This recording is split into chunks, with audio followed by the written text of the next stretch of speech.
আসসালামু আলাইকুম ভিউয়ার্স, স্বপ্ন রান্নার রেসিপি থেকে আপনাদেরকে সবাইকে শুভেচ্ছা জানাচ্ছি। আজকে আমরা যে রেসিপিটা দেখাবো সেটা হচ্ছে তালের পিঠার রেসিপি। এই রেসিপিটা করার জন্য আমাদের লাগবে 1 নম্বরে তাল, কলা পাতা, নারকেল, কাজু বাদাম, কাঠবাদাম, আর লাগবে চিনি অথবা গুড়। আপনারা যেটা মিষ্টি পছন্দ করেন সেটাই দিবেন। এই তালের পিঠাটা এখন আমরা কলা পাতায় কয়েকটা বানাবো, আর কয়েকটা বানাবো তেলের মধ্যে বড়া আকারে। চলুন আমরা চালের গুঁড়া সহ সব কিছু নিয়ে চলে যাই রেসিপিতে।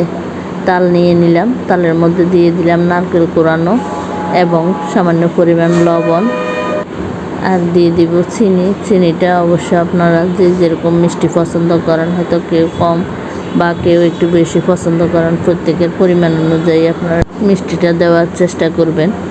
এখন আমি চালের গুঁড়া ও ময়দা একসাথে এই তালের মধ্যে দিয়ে ভালো করে এগুলোকে মিক্স করে পিঠা বানানোর ডোটা তৈরি করে নেব। এদিকে কাঠবাদামগুলোকে আমি ছুরি দিয়ে লম্বা লম্বা করে কুচি করে নিয়েছি এবং কাজু বাদামগুলোকে এভাবে ছোট ছোট করে ছুরি দিয়ে কুচি করে নিয়েছি। এই প্রকারকে বলে রাখি, আমি 1.5 কেজি তালকে আধা কেজি তাল করে 1 কাপ চালের গুঁড়া 2 কাপ ময়দা দিয়েছি এই ডোটা করার জন্য।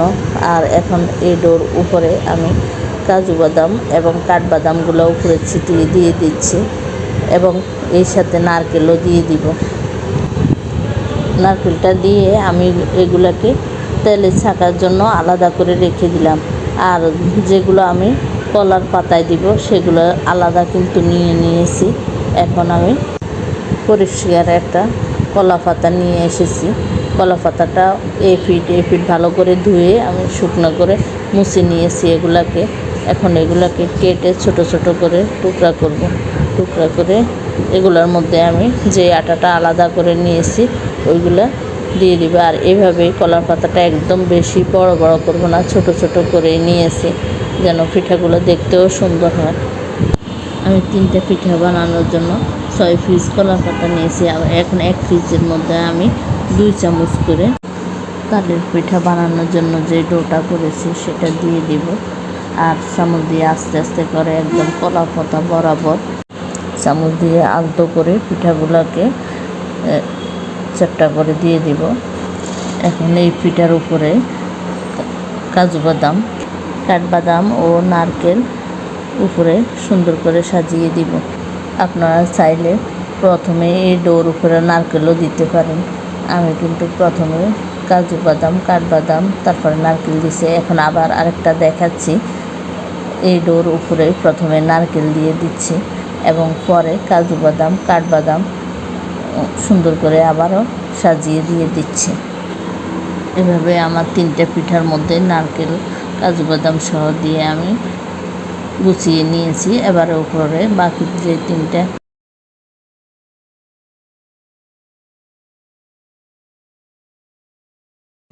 চুলায় তাওয়াটা দিয়ে গরমের জন্য অপেক্ষা করতেছি।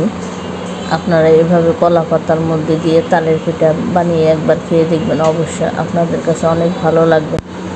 বানিয়ে আমাকে কমেন্ট বক্সে জানাবেন আপনাদের তালের পিঠাগুলো কি আমার মতো হয়েছে নাকি। আর আমার এগুলো অবশ্যই আমাকে কমেন্ট বক্সে জানাবেন কেমন লাগলো আপনাদের। তাওয়াটা গরম হয়ে এসেছে, এবার আমি একটা একটা করে পিঠাগুলোকে দিয়ে দিচ্ছি। তবে আমার 3টে পিঠাই একসাথে ধরবে না।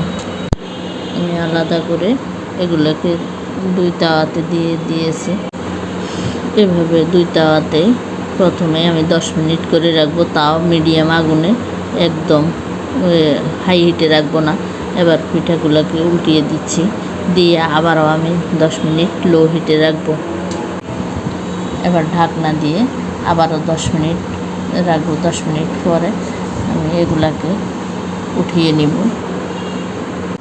এবার কলা পাতাগুলো সরিয়ে দেখব আমার পিঠাগুলো একদম পারফেক্ট হয়েছে। তাই আর দেরি না করে পিঠাগুলোর কলা পাতাগুলো আমি সরিয়ে ফেলব। দেখতে দেখতেই রেডি হয়ে গেল আমার তাওয়ার মধ্যে তালের পিঠাটা। আমার আরেকটা পিঠা হয়েছে, কিন্তু এত স্বাদ হয়েছে দেখি আমার ছোট ছেলে নিয়ে গেছে খাওয়ার জন্য, তাই সেই পিঠাটি আমি আপনাদেরকে দেখাতে পাচ্ছি না, দুঃখিত। এবার আমরা তালের বড়া বানানোর জন্য চলে যাচ্ছি। চুলায় ফ্রাই প্যানে তেল বসিয়ে দিলাম। তিলের তেলটা আমি ইউজ করি, সয়াবিন তেল। তেলটা গরম হওয়ার জন্য অপেক্ষা করতেছি। এখন চামচ দিয়ে আমি আস্তে আস্তে এগুলাকে ছোট ছোট করে দিয়ে দিব। এমনভাবে দিব একটা যেন আরেকটার গায়ে লেগে না যায়, যেন আমি চামচ দিয়ে উল্টোতে একদম সহজ হয়ে যায়। এবার আমি অপেক্ষা করব 5 মিনিট। তেলের মধ্যে তেলটা হাই দিব না, একদম মিডিয়াম হিটেই দিব। তেলটা দিয়ে আমি 5 মিনিট পরে এগুলাকে আবারও উল্টিয়ে দেওয়ার চেষ্টা করব। আপনারা পিঠার কালার দেখলেই বুঝতে পারবেন যে পিঠাটা একদম কালো কালো করা যাবে না। পিঠাটা একদম যেন লাল লাল হয়, ওইভাবেই আপনারা চুলার উপর থেকে পিঠাগুলোকে 5 মিনিট পর পর এগুলোকে উল্টিয়ে পাল্টিয়ে নিয়ে নেবেন। আমিও পিঠাগুলোকে ওইভাবেই উল্টিয়ে পাল্টিয়ে একটু চেপে চেপে তারপর পিঠাগুলোকে উঠিয়ে নিয়েছি। রেডি হয়ে গেল আমার 2 রকম তালের পিঠার রেসিপি। আপনাদের যাদের ভালো লেগেছে অবশ্যই আমাকে কমেন্ট বক্সে জানাবেন, আর কার ভালো লাগে নাই তারা অবশ্যই আমাকে কমেন্ট বক্সে জানাবেন। এতক্ষণ যারা আমার সঙ্গে ছিলেন তাদেরকে অসংখ্য ধন্যবাদ। আমার এইসব পিঠার রেসিপিগুলো যদি আপনাদের ভালো লেগে থাকে অবশ্যই আমার চ্যানেলটিকে লাইক, কমেন্ট, সাবস্ক্রাইব করবেন। আজকের জন্য বিদায়, টাটা, গুড বাই, আল্লাহ হাফেজ, সবাইকে ধন্যবাদ।